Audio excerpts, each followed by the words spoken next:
Hi, Standing Daniel here, because I just recorded this video once already and my back hurts. So I just spent my whole morning looking into this leak around a possible 4K re-release of the Lord of the Rings trilogy and The Hobbit coming this holiday season. The leaks came about because Best Buy put up a posting, as well as some German retailer, and people were like, oh, so this is now happening. And I did all kinds of verifying. Yes, it's very, very likely when two different retailers put something up like this, but I still wanted to double down and make sure, because this is obviously a big deal. Right as I was about to post that video, John Astin, Samwise Gamgee himself, posted a video saying, yes, it's for sure true and happening. So here's the retake, and let's go over the details of, yes, the greatest 4K re-release in the history of 4K re-releases. Oh my god! And yes, there's a second part to this video that's about nudity in Lord of the Rings, and Amazon's show we'll get into after the 4K talk. So we've had Blu-rays of the Lord of the Rings trilogy before, and the Hobbit trilogy, but we've never seen them in full,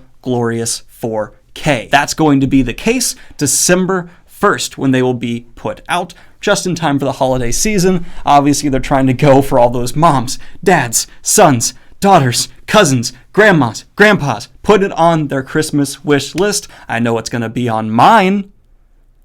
Mom, dad, pay attention.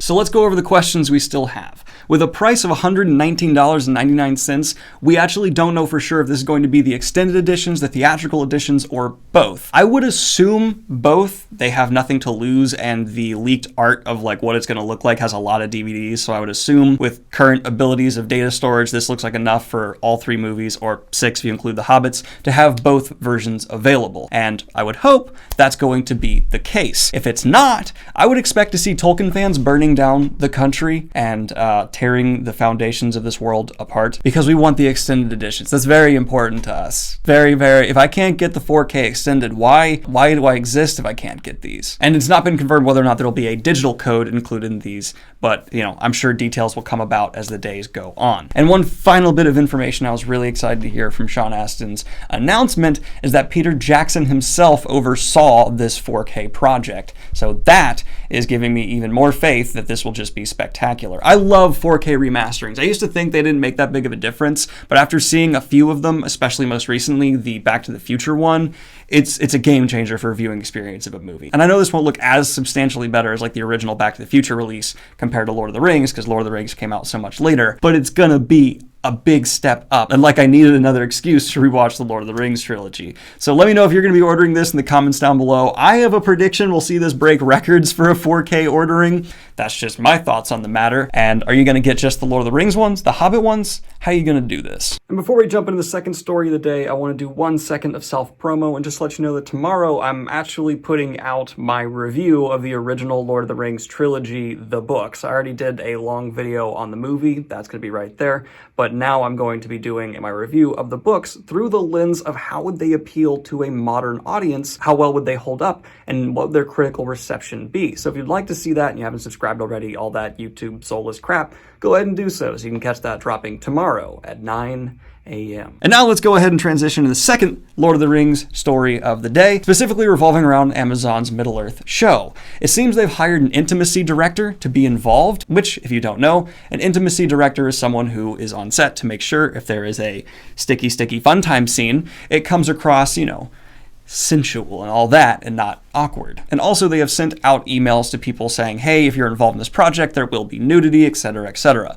Now, I will put the caveat on this that people are putting A and B together and saying there will be sex scenes in Lord of the Rings and nudity, which that seems to be the case. But not necessarily. There could be an intimacy director for, I guess, scenes that don't go as far as like schling schlong and fling flong. I hate that I have to use these words because otherwise YouTube will smack me. And there could be nudity for unrelated fae creatures. I doubt it. I'm just putting that there as a possible other direction this could be going. And actually looking into it a little bit more with a couple articles that give a bit more context, an intimacy director can be hired on for something as simple as just nudity in the background even. As minimal as that. And with the tremendous budget Lord of the Rings has, I could see them bringing on every possible person to make every detail as well put together as they could. So that could be the case. And especially because this specific casting thing that leaked that makes them say, hey, there's going to be nudity, says specifically obviously for background people, there's a good case for this could all just be leading towards like some fae-esque or whatever fairy type creatures in the background who are nude, or I don't know why I'm specifically saying fae, it could be anything. Naked orcs, I don't know, you don't see orcs getting naked,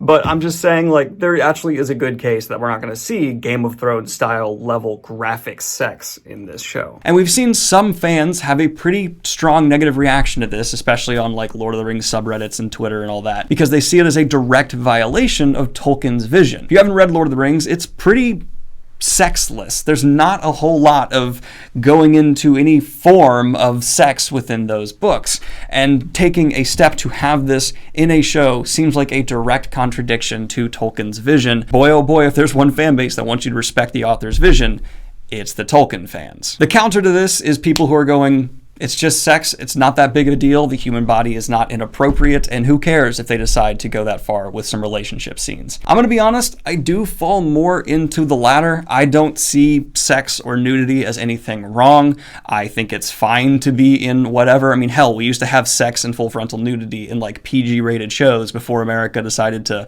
get all weird about it, but that's just my take on it. But I do respect and understand the people who are saying, no, Tolkien did not want this in his story, so doing it is directly going against him. I understand that, but it's not personally going to bother me. And what I'm more confused by is the number of headlines saying like, Lord of the Rings show turning into Game of Thrones. Game of Thrones doesn't own sex and nudity in TV, even fantasy TV. It's been in fantasy shows and movies for decades and decades and decades. And if you're going to say like, oh, they're Game of Thronesifying it, I picture this more than, oh, well, I can't show that because YouTube's weird. I can show that.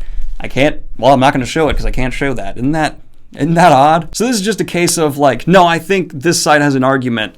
I just don't necessarily really care about their points, which seems maybe a little bit disrespectful, but it's just my honest opinion. I'm not going to lie to you here. I don't think this is a strong indicator that they're going to make the whole show darker or completely change the tone. It's one creative choice, and I'm going to hold out and wait to see trailers and things along those lines to actually judge how dark or how much they're trying to change the source material. I just try not to jump the gun on stories like this. It's really easy to do so, and I just don't want to be a part of that crowd. I'd rather be a part of the wait to be properly informed rather than judge a lot based off a little information that wasn't even an official release. That's going to be generally my mentality towards most stories in fantasy news from now on. I'm just trying to be more reserved and skeptical because how often I see stuff like this that gets so blown up result in a whole lot of nothing. That's important to me here, but feel free to discuss it in the comments down below. And again, I do understand that this is a step away from what Tolkien wanted if it's the case of what is happening. And I guess I am a little bit upset by that, but not as much as I've seen some people be. Anyway, guys, let me know what you think of these stories in the comments down below. Like and subscribe if you have not already. Hit the Patreon if you'd like to support what I do here. And have a good one, y'all. Peace.